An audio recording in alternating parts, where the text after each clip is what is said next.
This year, 5 CE, Tiberius rises to the occasion, and the Emperor of China falls ill. Welcome to the Yearly Histories, where we will highlight the major events that take place in the Common Era, year by year.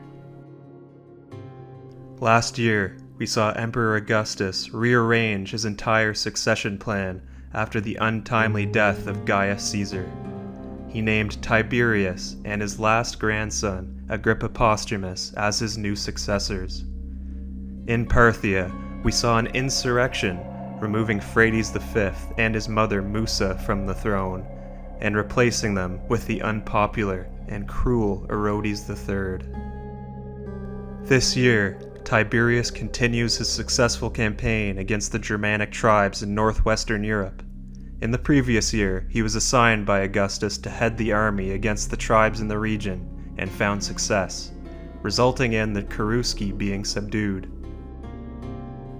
Quote, "With the early spring thaw, Tiberius resumed the campaign. As the legions moved relentlessly forward, the barbarian forces simply melted away into the dark, thick forests. Tiberius appeared to be unstoppable." Unquote. Velleius Paterculus had this to say, quote, "All Germania was traversed by our armies. Races were conquered hitherto almost unknown, even by name. All the flower of their youth, infinite in number though they were, huge of stature and protected by the ground they held, surrendered their arms, and upon their knees before the tribunal of the commander." Unquote.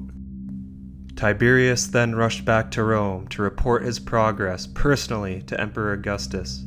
Now in Rome, Augustus has been having a tough time dealing with a restless populace, as natural disasters plague the imperial capital. In March, a partial eclipse of the sun terrifies the ever-superstitious Roman inhabitants. Later in the spring, earthquakes strike the city.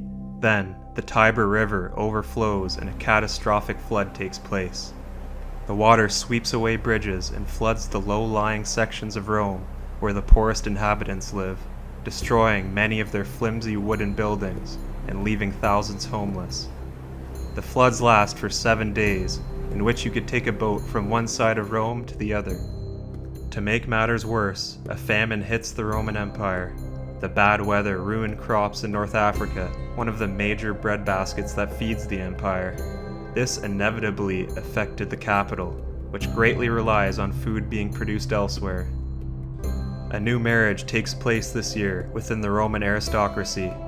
Germanicus, who Tiberius was ordered to adopt the year prior, marries Agrippina the Elder, the daughter of Augustus's deceased right-hand man, Marcus Agrippa, and Augustus's daughter, the exiled Julia the Elder. Bad news in China as the young Emperor Ping suddenly falls ill during the winter. Rumors begin to swirl about Wang Mang poisoning the Han Emperor. This reflects the widespread suspicion which much of the citizenry and other officials had of the superior duke.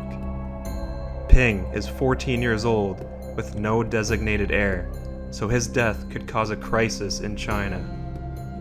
We will leave this year, 5 CE, with Tiberius conducting impressive military operations in Germania and the young Emperor Ping falling ill. Surely the Han official Wang Mang is waiting in the wings to move up the ladder of power. If you enjoyed this video, please like and subscribe to be notified when the next iteration of the Yearly Histories will be released. Thanks for watching, and I will see you next year in 6 CE to continue the fascinating stories of the world of antiquity and cover its major events.